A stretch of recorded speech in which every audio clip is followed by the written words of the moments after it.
이번 코너는 예리한 시선을 통해 MBC 프로그램을 낱낱이 파헤쳐보는 도마 위의 TV 시간입니다. 오늘 함께 만나볼 프로그램, 지난 6월 방영된 2부작 파일럿, 환승 인생 오히려 좋아입니다.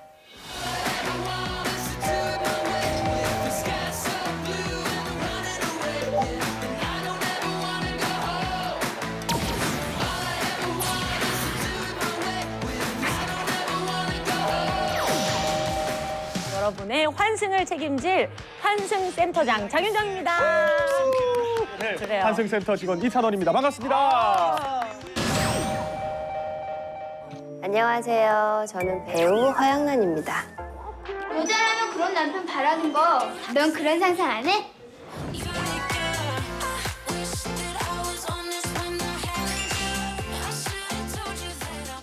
배우 생활은 제가 96년도에 처음 데뷔를 했거든요. 지금 한 27년 정도 된 것 같고 사업을 하기 시작한 건 한 6년 정도 된 것 같아요.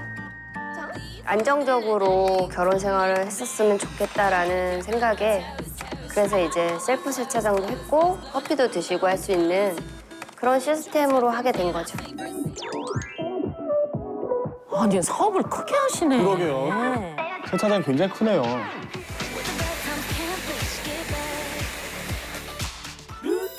세차장은 남편이 맡아 하시고 그러니까 카페는 허영란 씨가 맡아서 하시나 봐요. 어서 오세요. 카페도 굉장히 크네. 네.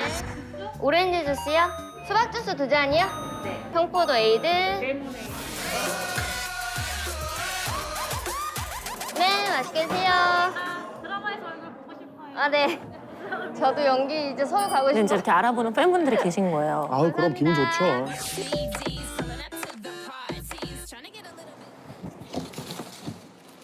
저 카페입니다. 여보다. 아 이렇게 해줘야 되나 봐. 어머. 올 수 있어. 며칠 만에 만나시는 거예요? 아 오늘 아침에 집에서 같이 나온 거야? 우와.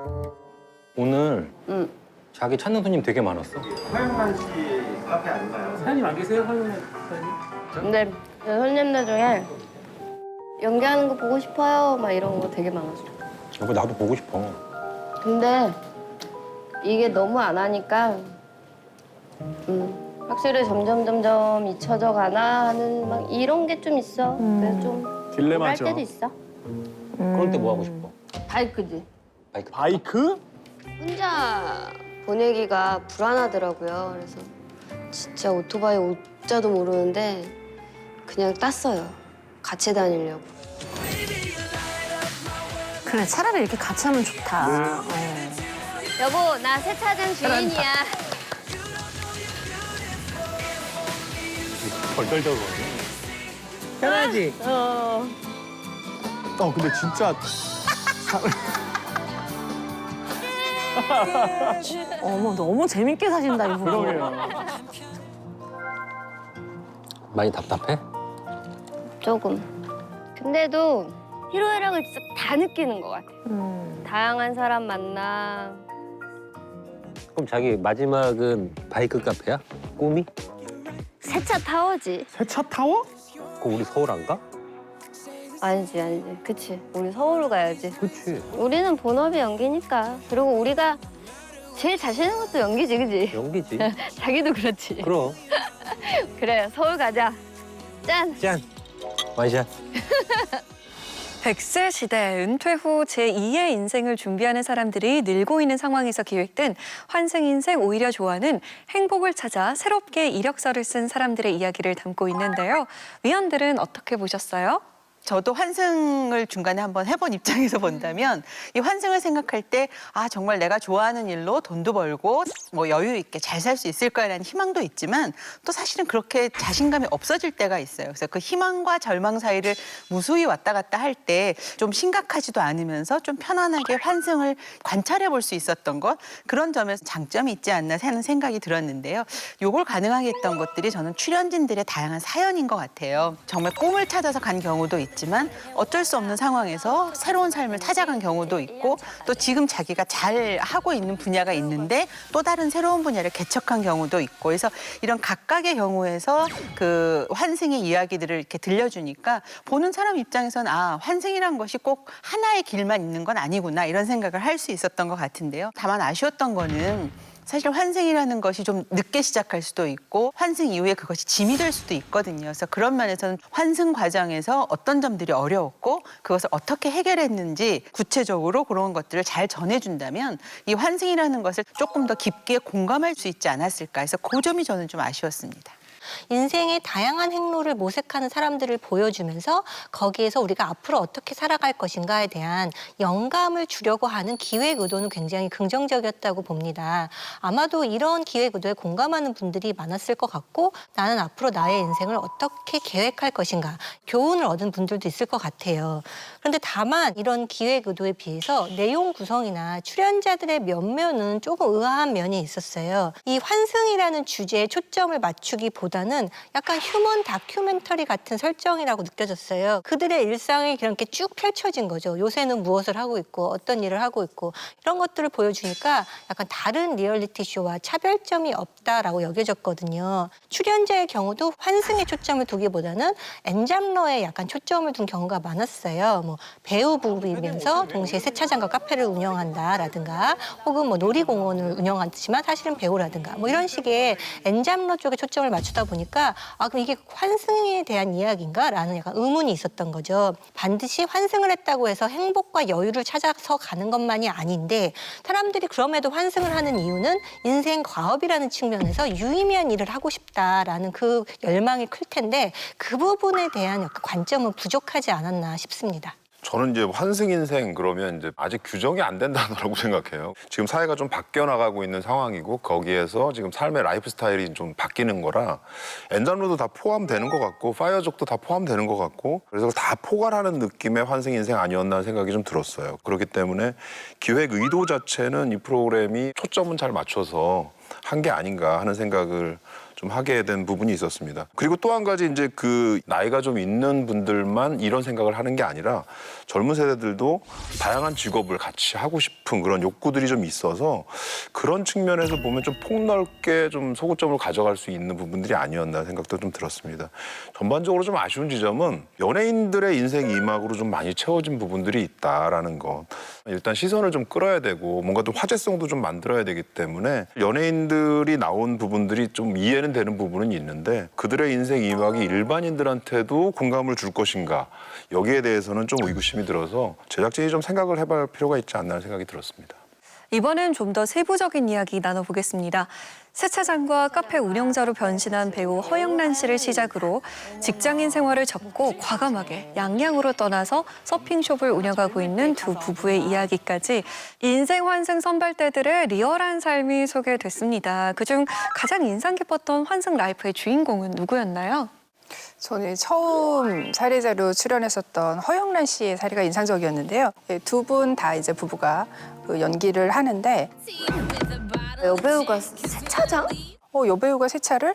그러니까 이런 식으로 이제 본인이 자문을 했을 정도면 굉장히 많은 말을 들었다는 얘기인데 이런 세간의 시선이라는 것들이 우리가 어떤 선택을 할 때 굉장히 많은 어떤 주저하게 되는 그런 요소로 작용하기도 하잖아요. 근데 그런 것들을 신경 쓰지 않고 다양한 도전을 그냥 나의 선택이니까 그 선택에 좀 최선을 다하자 이런 태도를 잘 보여줬던 것 같아요. 그래서 그 점에서 좀 깨닫는 바가 있었고 부부가 이제 바이크를 타는 장면이 나오는데 위험하다는 선입견이 많으니까 그래서 되게 고민하면서 했는데 한 번 사는 인생 그냥 하고 싶은 거 하면 되지 뭐 이러고서 내가 바이크 사준 거거든? 고마워 여보. 처음에는 위험하다고 생각했지만 어차피 한 번뿐인 인생 좀 하고 싶은 걸 하면서 살자. 남 신경 쓰지 말고. 근데 이런 것들이 어떻게 보면 이 프로그램이 좀 보여주고자 하는 그런 취지와 일치하지 않았나 싶었습니다. 저는 이제 일반인 출연자들 여기 양양으로 갔던 이 서핑숍 부부들이 가장 인상적이었는데요. 이 두 부부의 이야기가 그 사연 자체도 좀 특이한 부분이 있었는데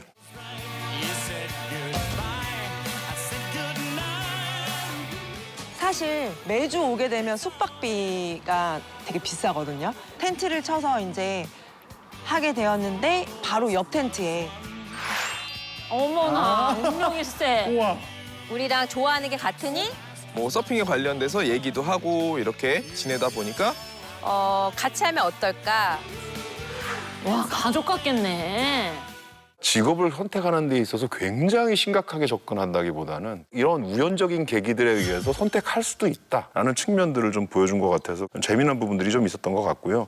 그리고 실제로 이 내용 안에는 로망으로만 있는 어떤 그 환승 인생에 대한 부분들 이것만 있는 게 아니라 실제 현실에서 겪어보면 조금씩 달라지는 것들. 어느 업종이나 다 비슷할 거예요. 한 달이 지나면 항상 꼬박꼬박 그냥 월급이 들어오고 했었는데 그냥 성수기 여름 한 달을 제외하고는 모두가 비수기입니다. 피크 시즌에 많이 벌리고요. 그 외적인 부분은 막 엄청 많이 벌리진 않아요. 이런 것들까지도 같이 균형 있게 좀 다른 부분이 있어서 괜찮았던 부분이 있었고 전반적으로 저는 연예인들 이야기보다는 일반인들 얘기가 훨씬 더 공감대가 클 거라는 생각이 들어서 이 사례가 굉장히 좀 주목되는 면이 있었습니다. 저는 이제 트로트 가수로 전향한 양지은 씨의 사례가 인상적이었는데요. 사실 다른 분들은 본인이 추구해서 그 방향으로 가게 된 것이 있다면 양지은 씨는 이제 아버지에게 신장 이식을 해주면서 거기서 오는 건강상의 문제 때문에 어떤 장르 변환을 추구할 수밖에 없었던 어떤 그런 상황이 있잖아요. 아버지께 신장이식 수술을 하고 나서 노래를 했는데 진짜 그 힘이 배에 힘이 안 들어가는 거예요. 진짜 성공적인 인생 환승이었죠. 네.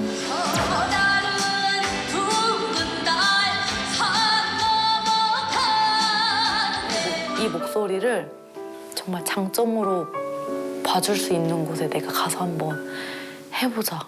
우리가 어떤 일을 하고 있었지만 그 일을 하지 못하게 되는 상황이 생기고 그 다음으로 넘어가야 될 때 그때 이것을 어떻게 극복하는가 이런 사례로서 굉장히 의미가 있었다는 생각이 들었어요.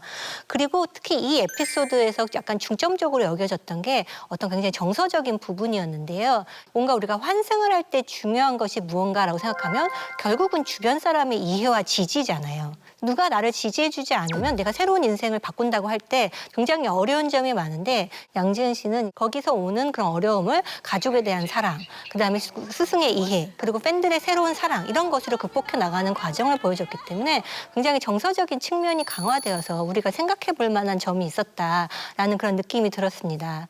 로망과 현실, 편견과 도전 등 출연자 각자가 가지고 있는 고민과 이야기가 달랐던 만큼 다양한 에피소드들이 등장했는데요. 이 환승 인생이라는 주제의 진정성을 잘 보여줬던 장면을 꼽아주신다면요? 임채무 씨의 에피소드 자체는 늘 뭉클하잖아요. 인상적으로 보였던 게 스스로 일군 놀이공원을 손자와 함께 거니는 장면이 있었어요. 손자에게 스태프 옷을 입히고 직원처럼. 내려와.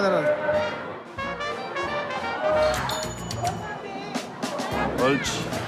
어머, 애기가 일을 잘하네. 그 아이랑 다니면 더 재미있지 아무래도. 내가 제일 믿을 만한 내 부하 내 똘만이잖아. 거봐, 물려받는다. 아, 물려받았다. 사실 우리가 어떤 환승을 할 때 반드시 그 결과가 행복이라든가 여유라든가 이것만 있는 게 아니잖아요. 임채무 씨가 말했듯이 뭐 부채도 생기고 운영에도 어려움이 있고 지속적인 업무가 있죠. 아이고. 저렇게 엄근진 표정으로. 있지만 그럼에도 내가 내 인생을 걸 만큼 인생 과업으로서 의미가 있다라고 할 때 우리가 정말 진정으로 환승할 수 있는 것 같은데 이것이 단순히 나의 세대에서 끝나는 것이 아니라 다음 세대까지 물려주고 싶을 만큼 그렇게 중요한 과업이라고 느끼고 있다는 것을 이 장면에서 볼 수가 있었어요. 내가 무언가를 위해서 노력을 하고 싶고 그것을 후대에까지 물려주고 싶다. 이런 일이 있다면 당연히 환승을 해서라도 그 일을 향해 가야 되지 않을까. 약간 이런 열정에 대해서 생각해보게 하는 장면이었습니다. 국악인에서 이 트로트 가수가 된 양지은 씨 사례가 아주 뭉클했는데요. 아버지를 위해서 신장을 떼어준 이후에 이제 국악을 계속 하기가 어려워져서 결국은 이제 트로트 가수로 전향한 이야기잖아요. 그 사연 자체가 이제 이분이 부르는 그 심청이라는 캐릭터와 이제 좀 겹쳐지면서 조금은 감동을 더 이렇게 울림 있게 만든 부분이 좀 있지 않았나 생각이 들었습니다. 특히 스승인 김순자 명창 찾아가서 과거의 이야기를 나누는 대목도 굉장히 인상적이었는데 양지은 씨의 선택을 인정해주는 부분 그러면서도 동시에 레슨도 받으면서 국악도 이렇게 지어버리지 말고 가끔 와서 국악의 뜻을 놓지 말아라 하고 또 얘기해주는 부분 이런 것들이 좀 균형 있게 잘 맞아가면서 감동 이런 것들을 좀 준 부분이 있지 않았나 생각이 들었습니다. 환승 인생이라고 해서 이제 하나를 버리고 다른 인생으로 갈아타는 게 아니라 또 하나의 어떤 것들을 또 같이 선택해서 병행해 갈 수 있는 그리고 다른 인생 하나를 더 선택하는 그런 의미가 있지 않나 하는 생각을 이 사례를 통해서 좀 보게 된 것 같습니다. 저는 양양 서핑샵 운영하는 부부의 이야기에 깊은 감명을 받았는데 두 부부가 소개됐는데 그중에 한 부부는 원래 딩크족이었어요. 애들 교육을 시킨다 이런다면은 그 월급은 안정적일 수 있는데 저희가 넘어야 되는 산이 너무 높았던 거죠. 근데 이쪽은 아무래도 서울보다 집값도 좀 더 저렴하고 그리고 애들을 키울 수 있는 여건 자체가 훨씬 더 편하게 되어 있기 때문에 이 정도면은 아이를 키울 수 있겠다라는 판단이 섰습니다. 이도를 만날 수 있어서 저는 오히려 더 여기 선택해서 너무 좋아요. 이게 단순히 어떤 그냥 단지 직업을 바꾼 이야기가 아니구나. 어떤 직업을 통해서 이제 삶이 바뀌고 내가 애초에 생각하지 못했던 삶의 또 다른 가능성을 열어주는 계기가 될 수도 있겠구나라는 것들을 잘 보여준 장면이었던 것 같고 조금만 우리가 시선을 돌려보면 우리가 애초에 차단해버린 여러 가지 삶의 기회들이 좀 있지 않을까 그런 것들을 이 부부의 인터뷰를 통해서 좀 생각해보는 그런 시간이었던 것 같아요. 이번엔 진행자들에 대해 이야기해 볼게요. 환승 인생 오히려 좋아에서는 인생 환승기를 관찰하는 환승센터가 등장합니다. 이곳의 환승센터 장으로는 가수 장윤정 씨가, 환승센터 직원으로는 이찬원 씨가 출연해서 관심을 모았는데요. 위원들은 진행자들의 호흡에 대해서는 어떻게 생각하세요? 진행 자체가 굉장히 저는 편안하고 유쾌했어요. 장윤정 씨 같은 경우는 이제 트로트의 여왕이 되기까지 많은 경험을 했던 과정들이 있었고 또 이찬원 씨 같은 경우는 뭐 서빙이라든지 과외, 뭐 택배, 상하차 이런 것들 뭐 20여 가지 넘는 아르바이트를 했다 그러더라고요. 그래서 그런 경험들이 정말 이 사람들은 프로 공감러구나라는 생각이 들 만큼 각각의 사연들에 아주 깊이 잘 몰입을 해줘서 오히려 그것을 보는 시청자들이 그 사연을 좀 더 깊이 이해할 수 있게 해주지 않았나 싶어요. 예를 들면 허연란 씨 이야기 속에서 다 나한테 돌아온다. 또 뭐지 또? 뭐가 자본주의 미소. 장사하시는 분들끼리 하시는 말씀 중에 장사또는 너무 속이 이렇게 새까맣게 타들어가서 장사또는 개도 안 물어간다라는 자영업을 할 때 어려움들에 공감을 잘 해주었고 또 장윤정 씨 같은 경우에는 양지은 씨 사연을 보면서 저는 아이 낳고도 배에 힘이 안 들어가서 노래를 못했었거든요. 네네네. 근데 수술을 한 거잖아요. 그렇죠. 신장을 아예 그러니까 떼어냈어요. 장기를 하나 떼어낸. 네네. 그러고서 소리를 다시 잡는 그 과정이 얼마나 힘들었을까 그쵸. 이런 생각이 들더라고요. 저건 가수니까 저렇게 이야기하는 부분들이 있겠구나. 이게 굉장히 사실적이고 현실적인 부분이겠구나 하는 느낌이 들어서 시청자 입장에서 훨씬 더 몰입도를 키워준 점이 있는 것 같아요. 저도 진행자 호흡은 나무랄 데 없었다라는 의견에 동의하는데요. 특히 이제 장윤정 씨는 자신의 가족, 결혼하고 뭐 여러 가지가 바뀌었거든요. 많이 바뀌었지 뭐. 표정이 안 좋으신 거. 아니요, 즐거운데요? 그리고 직업 경험을 자연스럽게 공유하면서 리드를 하며 이찬원 씨가 공감하면서 그것을 맞춰주는 어떤 그런 호흡으로 진행됐기 때문에 굉장히 부드러웠다라는 생각이 들었습니다. 그런데 다만 아쉬운 게 있다면 둘 다 트로트 가수라는 장르가 동일하니까 서로의 호흡이 잘 맞고 이해가 있는 면은 있었지만 다양성을 어떤 반영하는 차원에서는 조금 아쉬움이 있었어요. 그래서 다른 직업을 가진 MC나 패널이 있었으면 어땠을까라는 생각은 해보았습니다.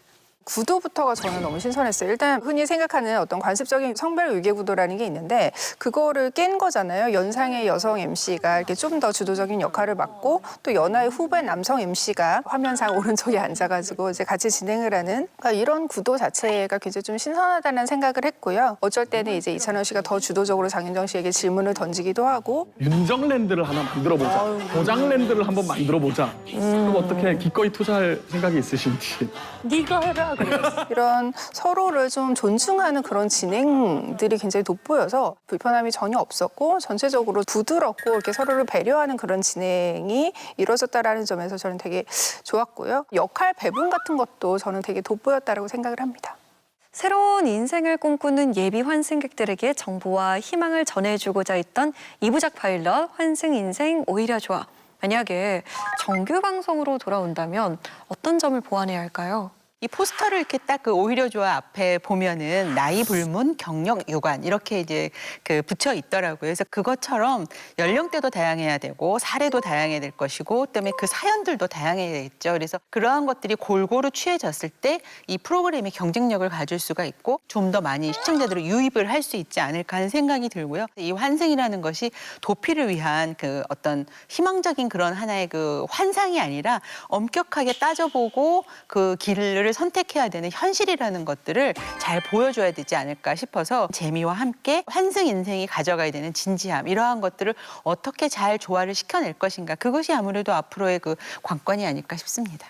환승을 반드시 여유 있는 삶으로의 탈출 같은 것으로 낭만화하지 않는 그런 관점이 필요하다고 생각이 듭니다. 무엇보다도 인생의 터닝 포인트라는 것에 대한 제작진의 명확한 시점이 필요하다고 생각하는데요. 왜 환승을 할 수밖에 없었는가? 어떤 사람은 왜 환승을 추구하게 되었는가? 그런 어떤 사전 조건을 점검하고 그렇게 얻은 삶의 가치관의 변화는 무엇인가? 이런 것을 따라가는 데 중점을 둬야 이 프로그램이 어떤 개별성을 지니면서 의미를 얻을 수 있을 것 같습니다. 섭외가 가장 중요한 것 같아요. 뭐 엔잡러나 부업처럼 보일 수 있는 유형들이 과연 이제 환승의 취지와 잘 맞을까 이런 점들을 그러면 이야기 속에 어떻게 녹여낼 수 있을까 고민이 필요해 보이고 2부작 파일럿이었는데 첫 회는 2살이 전부 다 이제 셀럽이었고 2회가 첫 번째 파트가 이제 셀럽, 후반부 파트가 이제 일반인 사례였는데 두 번째 구성이 훨씬 좋았던 것 같아요. 프로그램 상에서는 셀럽의 삶과 일반인의 삶을 다르게 묘사하진 않거든요. 그래서 시청자들의 좀 유입할 만한